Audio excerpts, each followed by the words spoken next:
BME 23.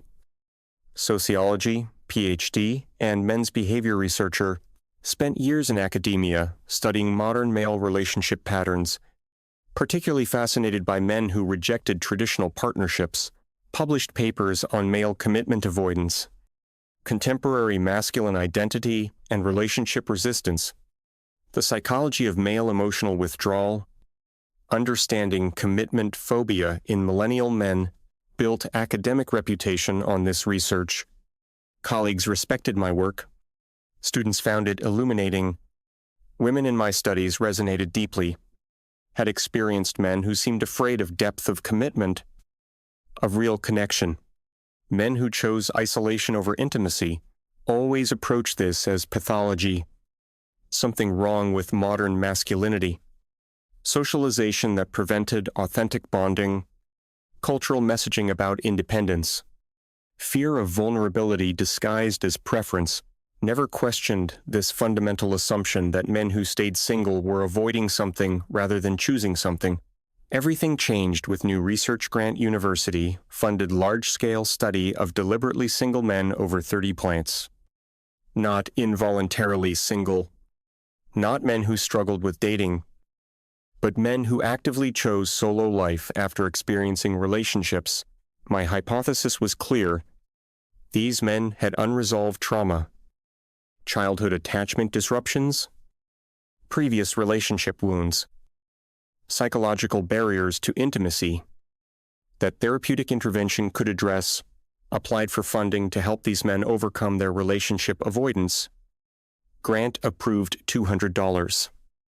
000 for 3 years to study, and hopefully help men reconnect with partnership.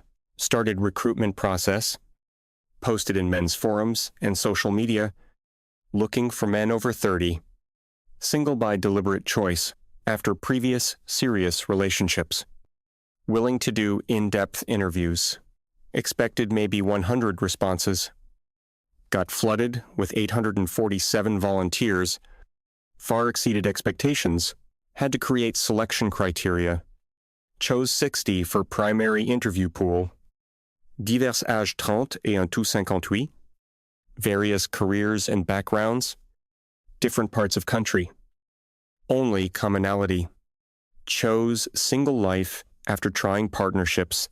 Prepared interview protocol. Questions about attachment history.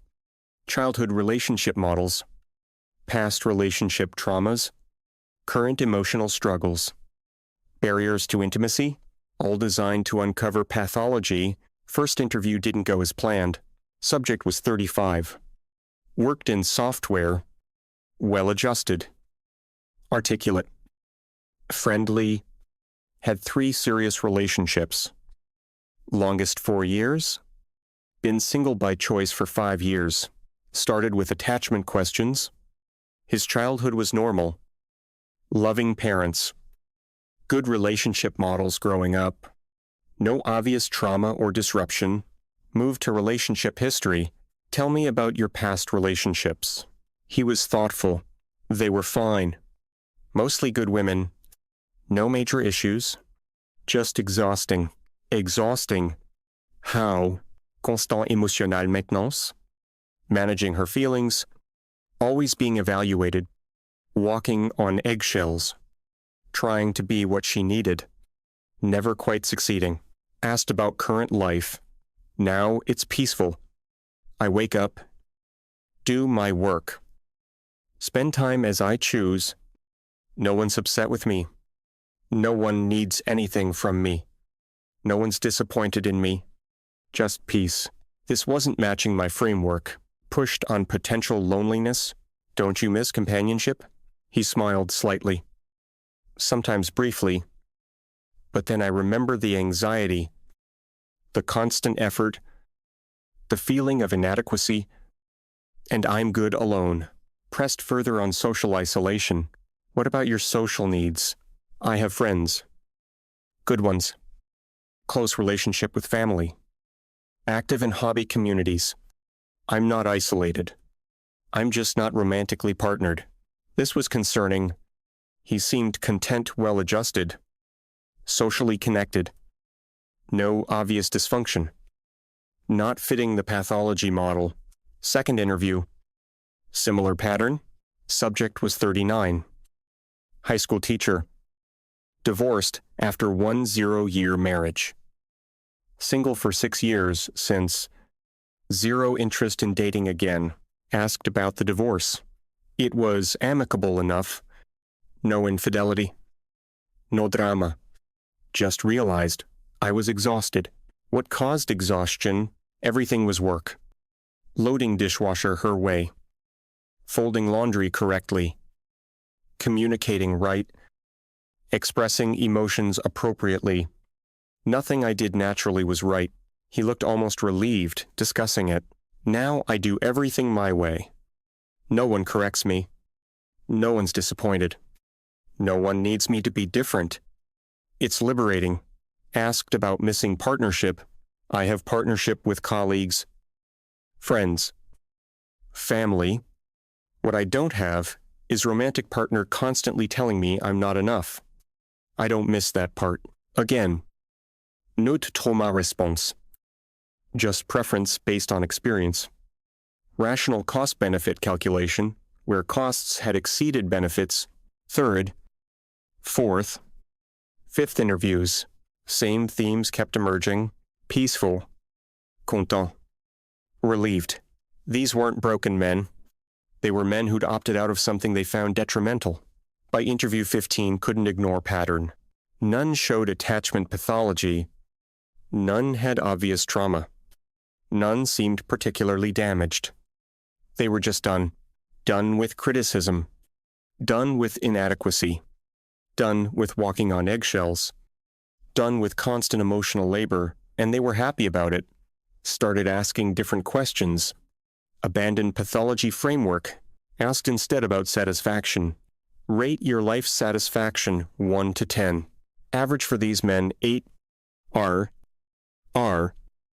That was higher than national average. For married men, C. Yi. Asked about stress levels. How often do you feel stressed? 78% said rarely or never, compared to 52% of partnered men asked about adequacy. How often do you feel inadequate? 82% said rarely or never. Compared to 43% of partnered men, the data was undeniable. These men were doing better by objective measures than their partnered peers. Interview 23 shifted everything. Subject was 41. Worked in architecture. Never married. Dated extensively through 30s. Single by choice for 4 years. Extremely articulate about his choice. I used to think something was wrong with me. Everyone said I had commitment issues, that I was afraid of intimacy, that I needed therapy. He leaned forward, so I went to therapy. Spent 2 years examining myself, looking for the dysfunction, trying to fix whatever was broken. And therapist finally said, maybe nothing's broken. Maybe you're just incompatible with what modern relationships demand. He continued. That changed everything. I stopped seeing myself as damaged, started seeing relationships as optional thing that didn't serve me. Asked him to elaborate.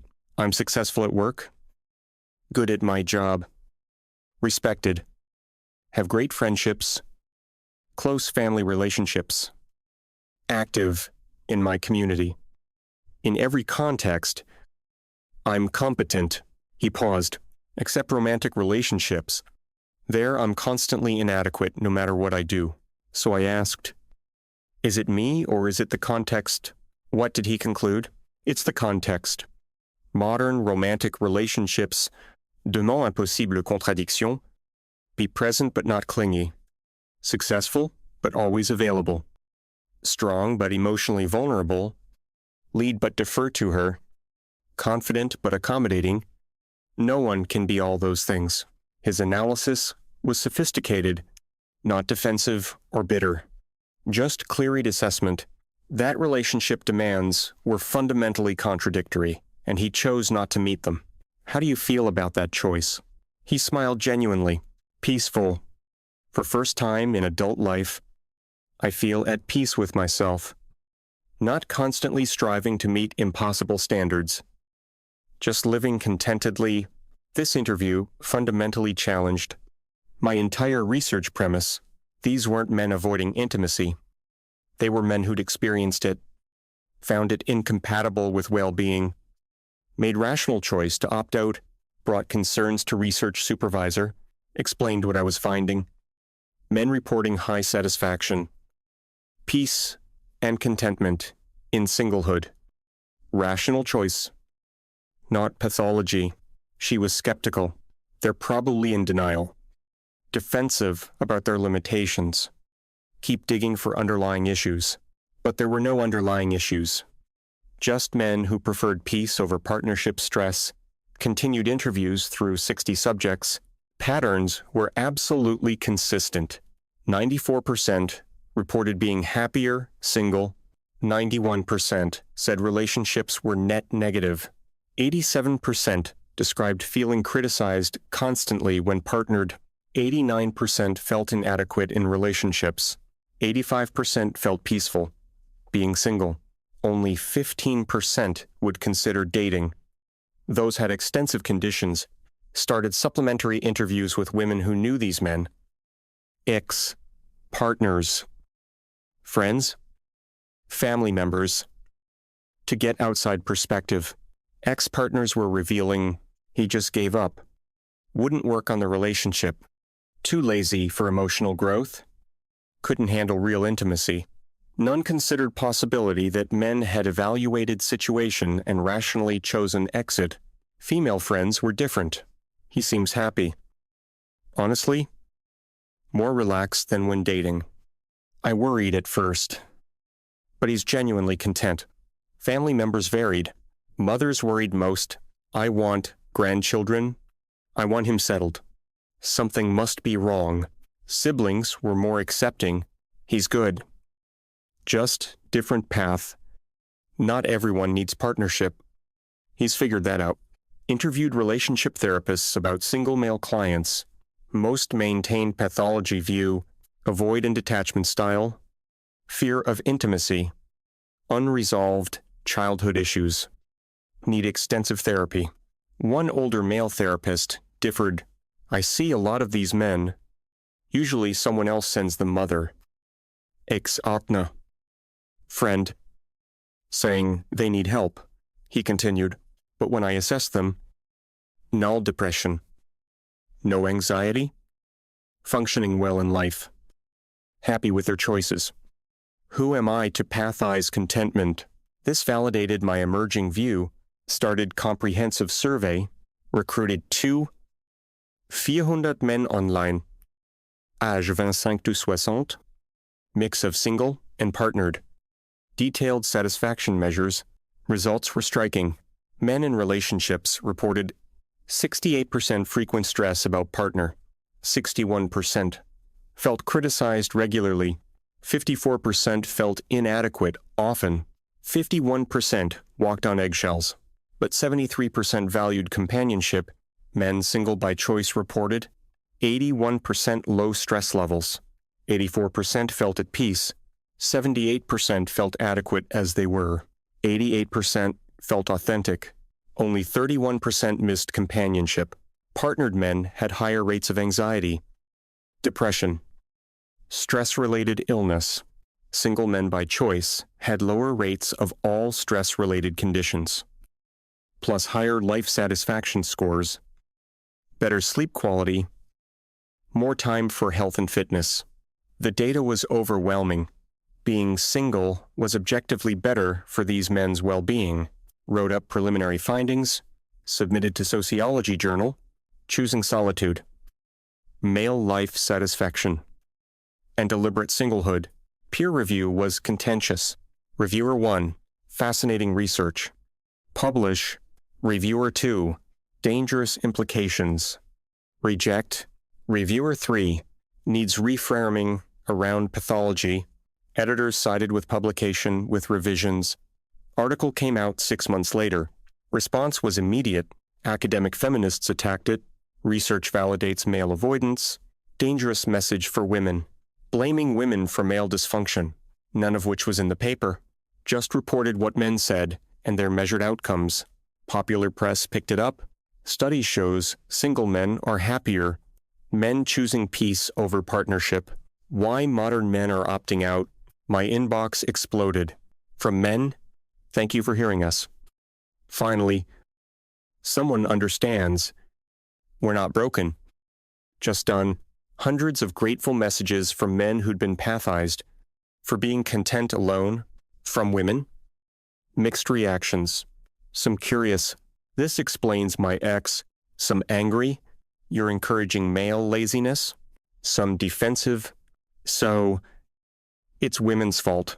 Tried to clarify in interviews, not about fault or blame, about understanding male choices and what drives them.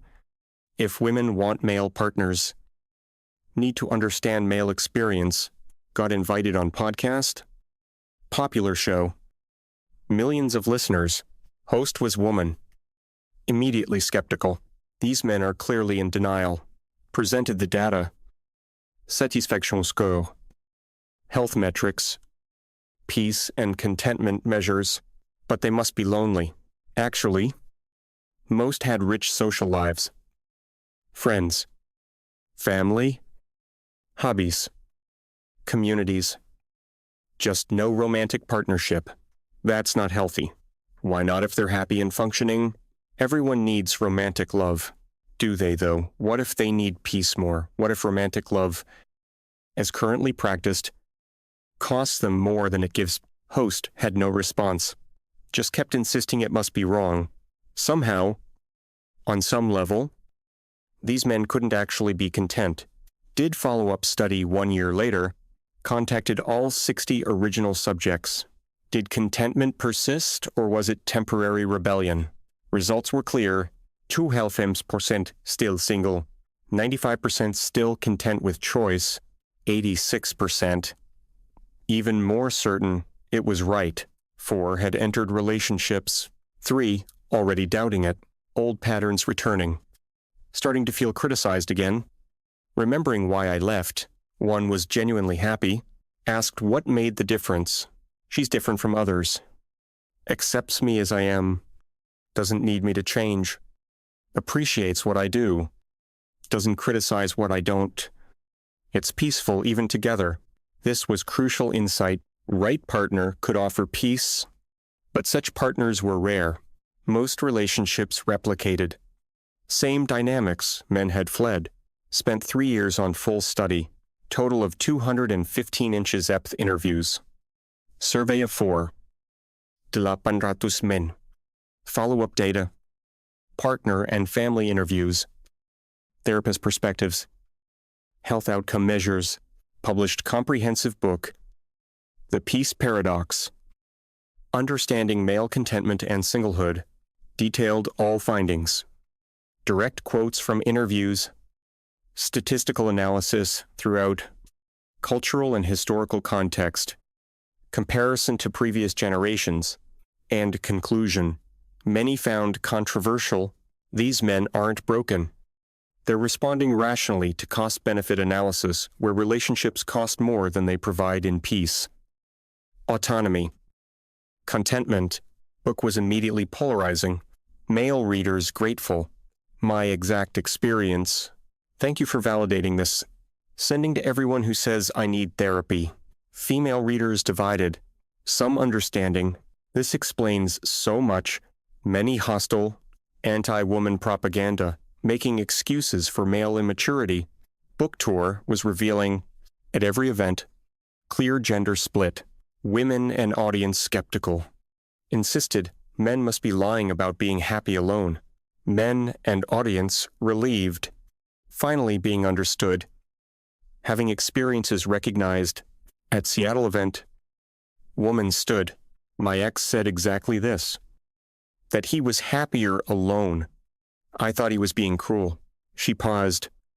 Emotional. After reading your book, I think he was just honest, and I feel terrible. This was breakthrough moment. Woman actually hearing what man had told her instead of dismissing it. At Portland event, Different woman. I've been with boyfriend 6 years. He seems constantly stressed. Always tense. Walking on eggshells. She continued. I thought it was his job. But reading your research, I realize it might be me. I criticize him constantly. Try to improve him. Make him responsible for my emotions. Maybe I'm the stress. Room went silent. This was rare admission of possible culpability in male withdrawal. Man in Portland audience spoke. I'm one of the men you studied. Well, not literally. But same situation. Single by choice. 7 years. Happiest I've ever been, he continued. Everyone thinks something's wrong. Family. Friends. Co-workers. They stage interventions. Give me dating advice. Suggest therapy. His voice got stronger, but I'm not broken. I'm just done. Done with feeling inadequate. Done with constant criticism. Done with relationships that drain me. This research validated that I'm not crazy. Audience was split, some nodding and understanding, others looking uncomfortable at idea that men might rationally prefer different life than society prescribes. Got letter after Chicago event from mother of 3 8-year-old son. I've been worried about him. Single for so many years. Thought he couldn't find anyone, or had psychological problems. She continued. Read your book. Realized he's not searching. He's chosen this.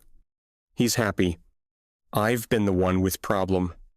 Pressuring him to be something he doesn't want to be. She ended.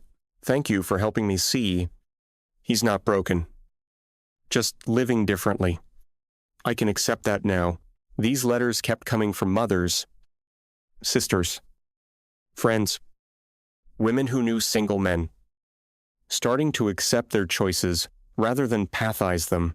Did final academic presentation, 5 years into research project at major sociology conference. Presenting complete findings, room was packed, controversy had built interest, presented comprehensive data, 215 interviews for 800 surveys, multi-year follow-up, health outcomes, satisfaction measures, all pointing same direction, men choosing peace over partnership, not from dysfunction, from rational preference based on lived experience that modern relationships cost more than they provide. Audience questions were intense. How do we fix this? Answered honestly, if goal is bringing men back to relationships need to change. Need to offer what men value: peace, acceptance, appreciation, not criticism, and demands. Woman challenged this, so women should lower standards. Shook my head. Not lower standards. Examine what you're demanding. Are you demanding excellence or constant improvement? There's a difference. Continued. Men have calculated that peace alone is better than stress with partner. Until that equation changes, they'll keep choosing peace. That's not pathology. That's rational self-interest. Another question. What about evolution? Aren't humans pair bonders? Responded. Humans are flexible. We can bond or not. Historically, many cultures had lifetime bachelors, monks, scholars, warriors, living contentedly without partners. This isn't new, just forgotten. Male academics spoke up. Thank you for this research. I'm one of these men. Single by choice. 12 years. Academic colleagues pathize it. Nice to see validation that it's legitimate choice. Conference discussion continued. 2 more hours. Most productive academic exchange I'd experienced. Because data was undeniable and patterns were clear, men were opting out in significant numbers for rational reasons based on lived experience. Published several journal articles from different aspects of data. Peace says primary value in male relationship decisions, health outcomes in deliberately single men. The criticism cycle, why men leave relationships, Redefining dysfunction when singlehood indicates health. Each article sparked discussion, challenged prevailing narratives about male commitment and connection, started teaching course on modern relationship dynamics, included section on male opt-out. Students were fascinated, especially male students, who saw their own experiences reflected in research. One male student stayed after, "This is my dad. He's been single since divorce 20 years ago. Mom says he can't move on. But after this class, I think he just moved differently." Encouraged him to talk with dad. "Week later." He reported back, "You were right. He's not stuck. He's peaceful. Says it's best 20 years of his life. Wish mom would understand." Female students had different reaction. Many defensive initially, so men just quit. That's immature. Challenge them. Or is it self-preservation? If something consistently hurts you, is leaving it immature or wise? This reframed discussion away from judgment toward understanding. Did podcast series, conversations with peaceful men, long interviews with single men about their lives and choices. Each episode challenged stereotypes. Episode with 2-year-old doctor, single for 15 years. Best 15 years. My practice thrives. Volunteer extensively. Close with family and friends. Travel when I want. Peace is underrated. Episode with 6-year-old teacher. Single by choice for 8 years. People assume I'm lonely. I'm not. I'm content. There's a difference. Episode with 4-year-old engineer who'd been engaged 3 times, called them all off. Everyone said cold feet. It wasn't fear. It was clarity. Clarity that I'd be miserable. Married or not. Chose not. Each episode got thousands of downloads, comments from men worldwide, sharing similar experiences. Grateful for representation. For validation of their choices. Comments from women. 2. Many starting to understand. This explains my brother. This explains my ex. This explains patterns I've seen. Did final comprehensive survey. Year 5 of research. Share. 000 men. Âge 28 to 65. About relationship status and satisfaction. Results confirmed everything. Men in relationships, average life satisfaction 6. 70%. Report regular stress 71%. Feel criticized often 63%. Feel adequate 47%. Walk on eggshells 58%.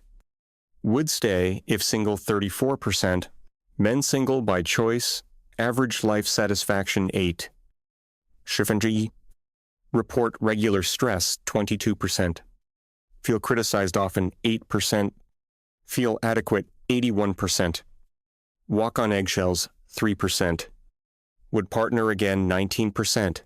Data was unambiguous for a significant subset of men. Being single was objectively better for mental health, physical health, life satisfaction, general well-being. These weren't broken men. These were men who'd found what worked for them, even if it contradicted social expectations. Wrote final academic paper, 5 years studying male singlehood. Comprehensive findings published in prestigious journal. Comprehensive review. All data. All methods. All findings. All implications. And final conclusion. Society needs to accept that some men rationally choose singlehood, not from inability to partner, but from preference for peace.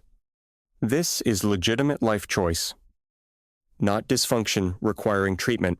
Perhaps instead of asking what's wrong with these men, should ask what's wrong with modern relationships that drives men away.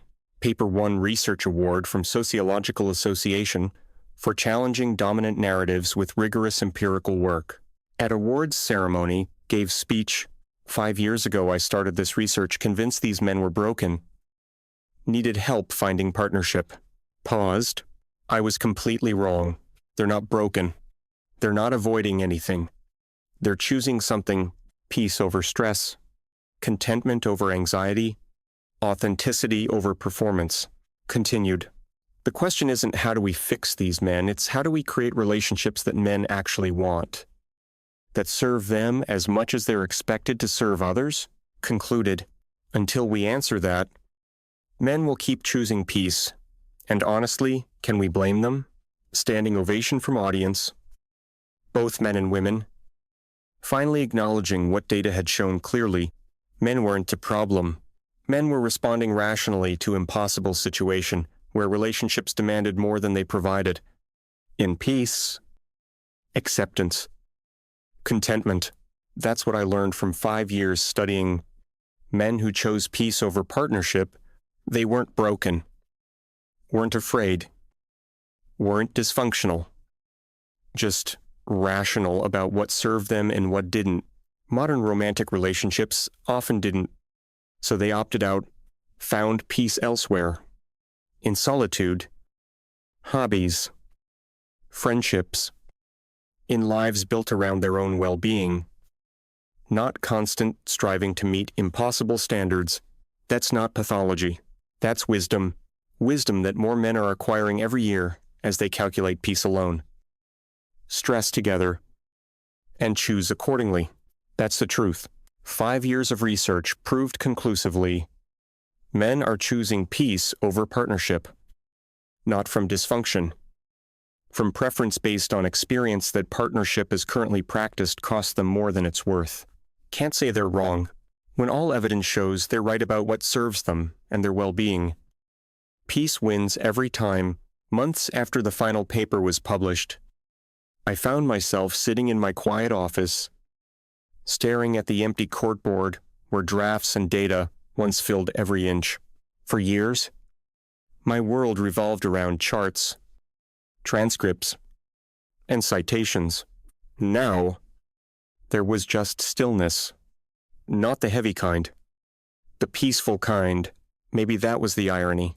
I had spent 5 years studying men who chose peace, and somewhere along the way, I started craving it. 2. I realized how much of my identity had been built on fixing things, fixing narratives, fixing people, fixing systems that maybe didn't need repair, just understanding. I used to think my empathy was intellectual. Now I know it's quiet. It listens before labeling, observes before interpreting, and in that quiet, I finally understood why so many of the men I interviewed smiled when they said the word peace. It wasn't absence of love, it was presence of ease. Freedom from constant negotiation, from being told who they should be to deserve connection. That hit closer to home than I expected, because if I was honest, really honest, I'd spent years in relationships where I did the same thing, corrected, improved, reshaped, thinking I was nurturing growth when I was actually suffocating authenticity. The data had shown me something my ego didn't want to see. That peace wasn't masculine or feminine, it was universal. Everyone craves it, even if they pretend otherwise. Maybe men were just the first to start walking toward it, choosing it unapologetically. And now maybe it was my turn. For once, I didn't want to analyze love. I wanted to experience it, if it ever came again. Without control, without theory, without performance. Just quiet, mutual peace, and if it never came, that would be okay. 2. Because solitude, I learned, isn't loneliness. It's space.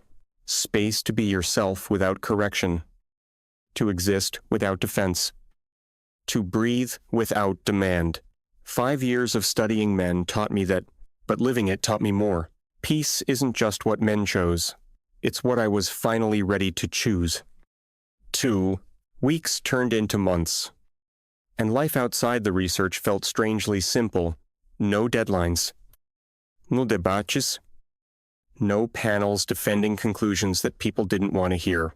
Just quiet mornings with coffee and sunlight on the table. I used to think meaning came from recognition, from publishing, from being quoted, from proving a point, but now, Meaning came from calm, from waking up without anxiety, from not needing to convince anyone of anything. Sometimes I'd reread a few old interview notes, not as data. As human stories, one man's line always echoed, "Peace isn't escape. It's arrival." He was right. They weren't running from connection. They were returning to themselves. And maybe that's what I'd been missing all along. I started seeing peace not as the end of love, but its truest form, not passion that burns out, not validation that fades, but steady presence that doesn't demand explanation. And I realized this wasn't just about men. It was about all of us. Everyone tired of performing to be loved. Everyone desperate for rest that relationships rarely offer. When people ask what I learned most from the research, I tell them this: that peace isn't the opposite of love. It's the foundation of it. Without peace, love becomes survival. With peace, it becomes freedom. That's what those men discovered. That's what I finally understood. And maybe, just maybe, that's what the future of love could look like if we're brave enough to stop demanding perfection and start choosing peace. To